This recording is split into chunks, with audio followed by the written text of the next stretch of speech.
Ayan, nagkagulo po ang mga tagahanga ni Ilyas CTV, lalong-lalo na po yung mga kababaihan mga Q.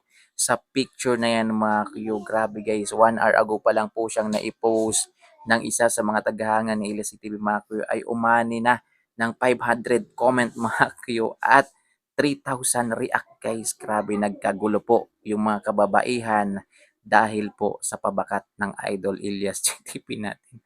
Ayan guys, so grabe. Yang picture na yan mga Q, kagabi po yan. Sa gig po nila sa Canlaon mga Q. Sa Canlaon City kung saan nga mapapansin natin mga Q na yung grupo po ay nakasuot po ng uniform.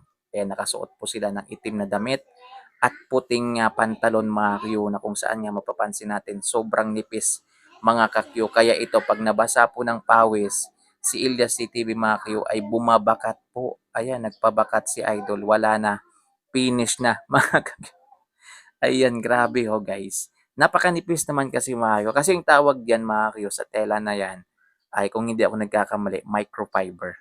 Yan, microfiber, manipis po yan mga Q. Yan din po halos yung ginagamit sa paggawa ng payong, mga ganyan po yung datingan ng tela na yan mga Q.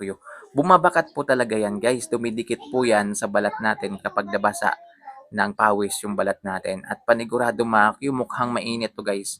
Kasi meron akong ganyan mga ka-Q na pantalon. Mainit ho talaga siya kaya nagkakaroon ng pawis dito sa may bandang paa ko mga Q. Kaya minsan bumabakat ho talaga. Dumidikit po siya dun sa pawis. Katulad dito mga Q sa nangyari. Ayan o. O di ba? Basang-basa po siya mga Q. So no choice po yung pantalon kaya dumikit na lang doon sa skin ni Ilyas TV. At agad-agad mga kayo nagkagulo po yung mga kababaihan, pati na rin yung mga kalalakihan dito mga kakyo. Dahil nga nagpabakat nga si Idol Ilyas JTV. Grabe guys. Kayo. Ayan o, tingnan nyo naman mga kakyo. Grabe. Sari-sari pong reaction mga kakyo. Yung nireact dyan ng mga kababaihan. Merong yummy daw mga kakyo. Grabe daw. Napapa-zoom in daw sila sa picture na yan mga kakyo. So, kayo guys, ano po yung masasabi niyo dito sa suot na to ni Ilyas TV? Okay lang ba na ganito yung suotin niya tuwing magigig? O same sa dati mga Q na nakapantalon lang, yan, nakasimple attire lang mga Q. Yan yung parang normal attire lang. Kasi ngayon kasi mga Q, kung susuotin nila yan, para na po silang ano talaga mga Q, kumbaga para po silang papasok sa eskwelahan na naka-uniform. Kasi lahat sila kagabi mga Q, kung mapapansin po ninyo, ay naka-uniform guys. Nakasuot ho talaga silang lahat. Kahit na po yung bodyguard, yan, kahit po sila Ma'am Beverly, sila Sir George, lahat po sila sa banda mga Q, ganyan po yung kanilang sinuot mga Q. Tapos ayan o, may pabukol pa dito si Idol Ilyas TTV natin.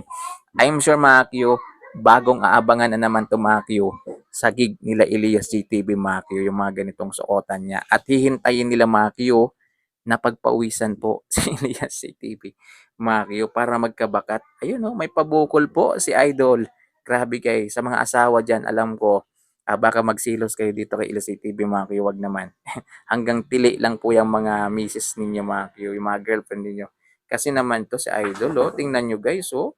Yan, grabe na nga mga Q yung kanyang signature moves, nakakaakit na nga para sa mga ibang kababaihan mga Q, lalo na yung kanyang pagiling-giling na yan mga Q, yung mga sabakadari, yung mga signature moves na halos himatay na po yung mga kababaihan. Dagdagan pa nito guys, na meron po siyang pabakat dito po sa kanyang kasuotan. Nako po. So kayo guys, ano yung masasabi niyo dito mga ka-Q? Dito po sa suot ni Ila CTV mga Q. Okay lang ba yung ganitong suotan ni idol natin guys? Or yung dati na suotan niya mga Q na pantalon lang with shirts, yan kahit anong damit sinusuot niya. Yung pantalon mga kasi sa dating pormahan ni mga Q, as in maganda ho talaga. Para sa akin ha, ito po ay opinion ko. Yung mga dati niyang suotan guys, napakaganda po niya tingnan. Yan malakas po yung dating doon ni Ilyas TV kasi bagay na bagay po sa kanya magpantalon, yan magsuot ng sapatos, mga Q na flat lang.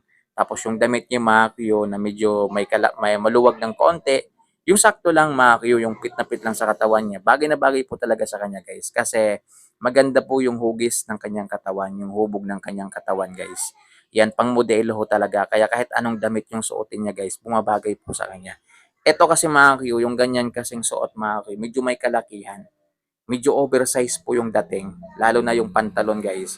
May pagka-oversize. Ayan, kaya kung sa akin po, mas Okay naman 'to guys, pero mas maganda pa rin yung dati, 'di ba? Kasi dati kasi mahilig po siyang sumuot ng pit, ayan yung, pit po siya mga Q na pantalon na nakikita mo talaga yung kanyang katawan guys.